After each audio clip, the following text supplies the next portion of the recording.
Hey guys, what's up and welcome back to another video. In today's video, we're going to be talking about IMT or Intelligent Manual Transmission, also known as a clutchless transmission. It's going to be a manual, but there's not going to be a clutch pedal. We're going to explain all of this in this video. So the first time we heard about the IMT technology coming into India, we heard it through Kia, and they told us that it's going to be available in their Sonet car. The Sonet is a direct competition to Venue. They both are sub 4 meter category cars, and we were told that we'll see it in the Sonet. But the Sonet has not yet been launched into the Indian market, and hence we are seeing it in the Venue. Yes, Kia and Hyundai are both sister companies. Hence, that's why we see it not in the Sonet yet, because Sonet has some time before it comes into the Indian market, and we see it in the Venue. So IMT, like I said, stands for Intelligent Manual Transmission. There's going to be a manual gear lever, but there's not going to be a clutch. We're going to explain all of that in this video. The technology is something that we haven't seen in the Indian market before. This is the first time that such a technology has been brought into the Indian market, and hence we are new to it. But this technology actually exists in the foreign market. In the abroad market, a lot of cars, there are a lot of Kia cars with this IMT technology, this IMT transmission in their cars. But before that, let's just understand how many different types of transmissions are there. There are so many different engines and so many different transitions, and not every transmission can go with any engine and vice versa. And hence there are so many different transitions made for particular engines. So first we have the AMT or the automated manual transmission. As it suggests, it is automated manual transmission. It's a manual transmission, but it is automated by a computer to shift gears for you. It is also not the most refined. It gives you a lot of jerky feeling when you shift gears. The next we have is the AT or the automatic transmission or the torque converter. This is the most common gearbox that you see in majority automatic cars.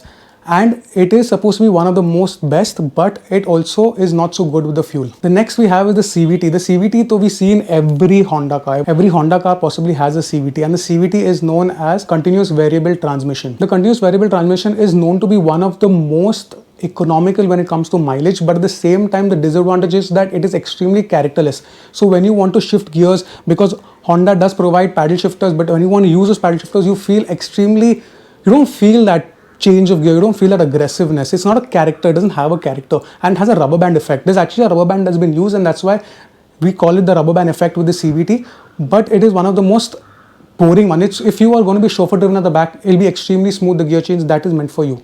That's when you use a CVT. And the final one that we use is the dual clutch transmission. The dual clutch transmission is the one that we see on all our German cars. The Germans love the dual clutch transmission. They use it on all the BMWs, the Mercedes, the Octavias have it. Every German car usually has a dual clutch transmission, and what it basically does is that there are two clutches, one that is used for the odd number of gears and one that's used for the even number of gears. So when you're shifting from second to third, the clutch is already engaged in the third and ready for you to shift gears, and you'll get a spot on very fast gear change. But I can make a detailed video about that in a different video and talk about all the different transmissions in a different video. But let's focus on the IMT, which is the topic of today's video, the intelligent manual transmission or the clutchless transmission. Before that, guys, I would like to tell you all that if you're here for the first time, make sure you subscribe to the channel, because we have a ton of automobile content coming out. We make videos on automobile tech, review, news, and y'all can let me know what you want me to make a video on next in the comment section, and we'll make a video on that as well. So without any further ado, let's get started with the video.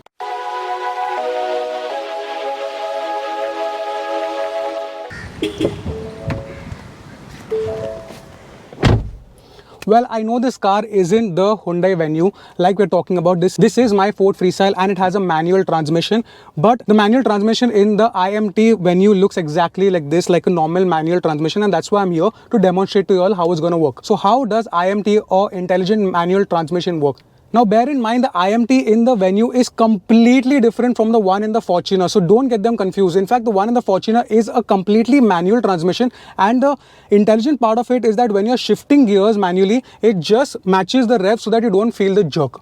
But the one in the Venue is completely different. Now the IMT works on the same principle as the automated manual transmission, the AMT. It is basically the same gearbox, but with a few components that are reduced. In fact, there's only a wire and a clutch actuator, so a lot of parts have gotten rid of as compared to the automated manual transmission, and hence the price is going to be less than the automated manual transmission. So how is it going to work? Basically, this gearbox is going to be the same manual gearbox that you see in a manual car, but the thing that changes is down there at my feet. At my feet right now in a manual car, you will see the accelerator, the brake and the clutch. You engage the clutch every time you want to shift the gear.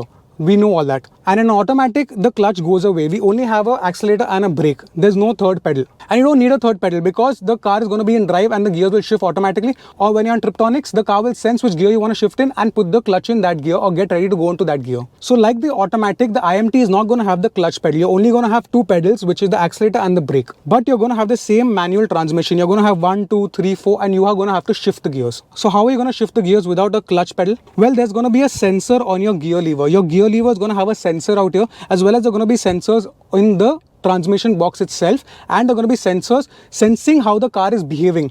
There are going to be a lot of sensors studying what speed the car is at, the surface of the road the car is on, whether the driver is about to turn the steering wheel. A lot of things are studied and is given information to the clutch. When you start forcing the gear into a particular gear, the clutch will start realizing that you want to shift from first to second and will get the clutch ready for the second gear and will match the gears and put it in. So now a lot of you all guys will be wondering that what if you want to shift from fourth to first or fourth to second? How will you tell the car with which gear it wants to shift into? Well, the fact that you start forcing the gear out into the center, into the neutral area and start shifting it to the second, the clutch will realize that you want to shift to the second. So you can do a jump from the fifth to the second gear, for example.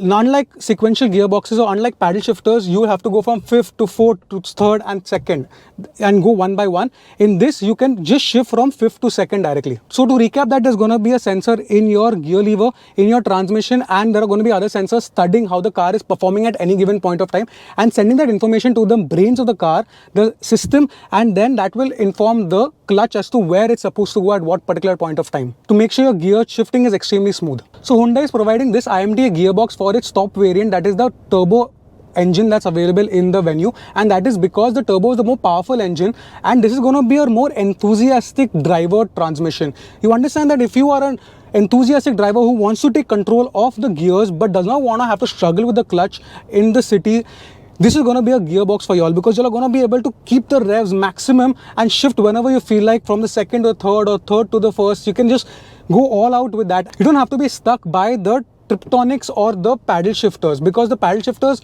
are sequential gears and they will have to go one after the other if you want to shift down immediately, much like what's done in the Formula 1 cars. So this is actually best of both worlds. It's the best of the manual world, which is the gear shifting and the enthusiastic driving. At the same time, it gets rid of the stupid annoying clutch which makes a left leg pain in traffic. So it's best of both worlds, somewhere in between. So the actual larger question is that how is the automobile industry in India going to respond to this? Are we going to accept it because it's something new? It's something that we haven't seen. Yes, it has been there abroad for quite some time, but we haven't seen this in India. This is the first time it's coming, and I'm quite happy that they're getting it into India. I just hope that this catches on and people start buying this car, because it's going to be a more fun car to drive. It's actually going to reduce the cost by a big margin, because you don't have a clutch plate that has to be pressed every time, so you don't have a clutch pedal also. You have a sensors that are going to take care of that, and it also doesn't have the mechanism that is required in an AMT or an automated manual transmission. So it's going to be cheaper than the automated manual transmission or the regular AMT, but it's going to be slightly higher than the manual transmission, and you're going to actually wonder maybe this is a better option to buy. Just that you have to get used to how it works. Guys, let me know what you all think. Would you all, if you all had to be in the market right now buying a car, would you buy a car with an IMT? Would you buy the Venue with the IMT, or would you just stick to the manual, or just say I don't want to do anything with the gear shifting and just go automatic? Let me know in the comment section. We would really love to see how the Indian industry and the consumers react to this and what they actually will buy. That sums up this video, and if you all enjoy this video, make sure to like this video and share it with friends and family, and let me know what you want me to make a video on next in the comment section, and we make a video on that. You all can also follow me on Instagram, Facebook and Twitter with the same name, The Motoring Gossip, and I hope to see you in the next one. Cheers.